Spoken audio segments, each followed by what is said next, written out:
ഹരിയോടൊപ്പത്തിൻ്റെ പുതിയൊരു ലക്കത്തിലേക്ക് സ്വാഗതം. ഇപ്പോൾ ഈ ഓൺലൈനിലൂടെ ഡോളർ അടച്ച് പങ്കെടുക്കാവുന്ന ധാരാളം യോഗ മെഡിറ്റേഷൻ ക്ലാസ്സുകളുടെ പരസ്യമൊക്കെ സോഷ്യൽ മീഡിയയിൽ വ്യാപകമായി കാണുന്നുണ്ട്.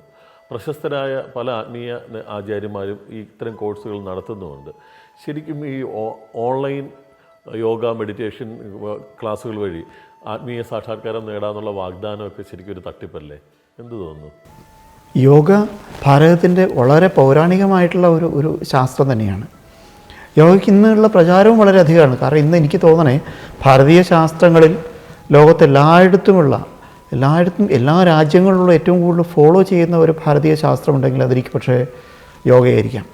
കാരണം യോഗ ഒരു ഒരു ജീവിത രീതിയാണ് യഥാർത്ഥത്തിൽ പഠിപ്പിക്കുന്നത്. അത് ഒരു ഭാഗത്ത് മാനസികമായിട്ടുള്ള ഒരു മെൻ്റൽ തൃപ്തി, അല്ലെങ്കിൽ വേറൊന്നുണ്ട് ഈ മാനസികമായിട്ടുള്ള പിരിമുറുക്കങ്ങളെന്നോ അല്ലെങ്കിൽ ബാക്കി അതിനെ എങ്ങനെ മാനസിക വ്യാപാരത്തെ കൃത്യമായി കൊണ്ടുനടക്കുക എന്നുള്ള ഒരു പഠനമൊക്കെ ഇതിൽ വളരെ വളരെ വ്യക്തമായിട്ടുള്ള കുറേ ചിട്ടകളാണ് അതിലുള്ളത്. ശരീരത്തിൻ്റെ ഓരോ ഭാഗങ്ങളും ചെയ്യേണ്ട വ്യായാമങ്ങളെ പറ്റിയോ എന്തെല്ലാം ഒരു ജീവിതക്രമത്തിന് പാകത്തിന് ഇതിന് പൂർണ്ണമായിട്ടും ഒരു വ്യവസ്ഥ ഇതിൽ പൗരാണിക കാലം ഉണ്ടാക്കിയിട്ടുണ്ട്. പക്ഷേ ഇന്ന് ഒരു ഭാഗത്ത് ശാസ്ത്രീയമായിട്ടുള്ള യോഗ നടക്കുന്നു, ഒരു ഭാഗത്ത് ഇതേ ശാസ്ത്രീയമായിട്ടുള്ള യോഗയെ വേറൊരു വലിയ വ്യവസായമായി മാറുന്നു. ആ വ്യവസായം യോഗ എന്നുള്ളതിൻ്റെ പേരിലല്ല, ആധ്യാത്മികതയുടെ പേരിലാണ്. നമ്മുടെ ശാസ്ത്രങ്ങൾ നമുക്കറിയാം, ഭാരതത്തിലെ പല ശാസ്ത്രങ്ങൾ അല്ലെങ്കിൽ എല്ലാ ശാസ്ത്രത്തിനെയും അടിസ്ഥാനമായിട്ടുള്ള ഇന്ന് അനുഭവിക്കുന്ന പ്രശ്നം ഇതിനെ ആധ്യാത്മികതയുമായിട്ട് കൂട്ടിക്കുഴയ്ക്കുന്നു എന്നുള്ളതാണ്. എല്ലാ വിഷയങ്ങളെയും ആധ്യാത്മികമായിട്ട് കൂട്ടിക്കുഴയ്ക്കുമ്പോൾ ഇതിന് ശാസ്ത്രീയമായിട്ടുള്ള ഒരു ബാക്കപ്പ് കിട്ടാതെ പോകുന്നു. ശാസ്ത്രീയമായിട്ടുള്ള ചിന്തയുള്ളവരിലേക്ക് ഈ വിഷയത്തെ നമുക്ക് പ്രചരിപ്പിക്കാൻ കഴിയാതെയും ആവുന്നു. യോഗയെ ഒരു വലിയ ഭാഗം ആധ്യാത്മിക ആചാര്യന്മാരെന്ന് പറയപ്പെടുന്ന കുറേയേറെ മഹത് വ്യക്തികൾ തന്നെയാണ്. തീർച്ചയായിട്ടും നമ്മൾ അവരുടെ കഴിവിനെ കുറച്ച് പറയാനൊന്നും നമ്മൾ തയ്യാറല്ല. പക്ഷേ ഒരു ഉൽപ്പന്നമായിട്ട്, ഒരു വ്യാവസായിക ഉൽപ്പന്നമായിട്ട് അവരുടെ ആധ്യാത്മികരുടെ കൂടെ കലർത്തി യോഗയെ വിൽക്കുന്ന ഒരവസ്ഥ ഇന്ന് വളരെയധികം കാണുന്നുണ്ട്.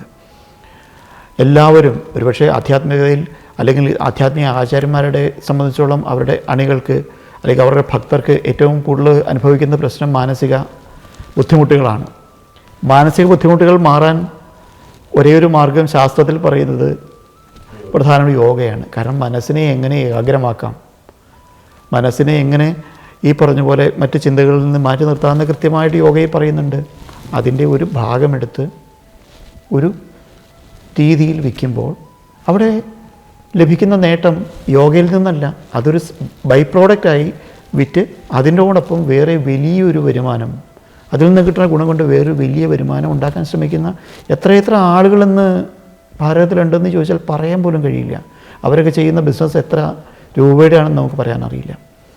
ഇനി ഇത് ഓൺലൈനിലേക്കോ എന്നൊക്കെ പറയുന്ന ഒരു സംഭവത്തേക്കും മാറ്റാം. കാരണം നമുക്കറിയാം, കൊറോണ എന്ന ഒരു മഹാമാരി വന്നതിന് ശേഷമാണ് ഓൺലൈനിൽ ഇത്രയധികം പ്രാധാന്യം എല്ലാ വിഷയങ്ങളിലും വന്നത്. അന്ന് അതുവരെ ഫിസിക്കലായി ഒരു സംഭവത്തിൽ ഒരിടത്ത് പോയി പഠിക്കേണ്ട കാര്യങ്ങൾ അല്ലെങ്കിൽ യോഗ അഭ്യസിക്കേണ്ട കാര്യത്തിൽ ഇന്നിപ്പോൾ അന്ന് 10 പേരെ കൊണ്ടുവന്ന് ചെയ്യാൻ കഴിയുന്ന സാധനം ഇന്ന് ലക്ഷക്കണക്കിന് ആളുകളെ, ലോകം മുഴുവനുള്ള ആൾക്കാരെ നമുക്ക് ഓൺലൈനിൽ കൂടെ ഇതിലേക്ക് സ്വാധീനിക്കാനും അവരിൽ നിന്ന് പണം നേടാനും ഒക്കെ കഴിയുന്ന ഒരു അവസ്ഥയിലേക്ക് പോകുമ്പോൾ എന്തും ബിസിനസ്സായിട്ട് വിഷയങ്ങളെടുക്കുമ്പം അതിനുള്ള ഓപ്പർച്യൂണിറ്റീസ് അവർ തീർച്ചയായിട്ടും യൂട്ടിലൈസ് ചെയ്യുന്നുണ്ട് മാത്രമേ ഉള്ളൂ. പക്ഷേ യഥാർത്ഥത്തിൽ ഇതിന് മനസ്സിലാക്കി പോകുന്നുണ്ട്. കാരണം ശാസ്ത്രീയ അടിസ്ഥാനത്തിലുള്ള യോഗയെ എന്തിനാണ് അനാവശ്യമായിട്ടുള്ളൊരു ആധ്യാത്മികതയിലേക്ക് കൊണ്ടുപോകുന്നത്? ആധ്യാത്മിക ചിന്ത എന്നുള്ളത് വേറെ ഒരു ലക്ഷ്യത്തിന് വേണ്ടിയുള്ളത് തന്നെയാവണം. അതിൻ്റെ കൂടെ ഇത്തരത്തിലുള്ള ശാസ്ത്രം കൂട്ടിക്കുഴയ്ക്കുമ്പോൾ ഈ ഒരു അല്ലെങ്കിൽ ആധ്യാത്മികതയിൽ ഭാരതത്തിൻ്റെ വിശ്വാസമില്ലാത്തവർക്കും സ്വാഭാവികമായിട്ടും കൂടുതൽ കൺഫ്യൂഷൻ ഉണ്ടാക്കിയില്ല എന്നാണ് നമ്മൾ ചിന്തിക്കേണ്ടത്.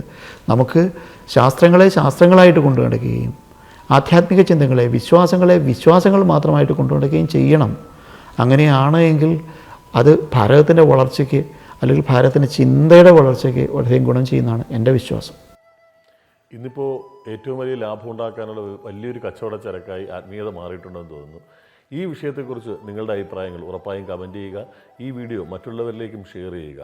മറ്റൊരു വിഷയമായി വീണ്ടും കാണാം.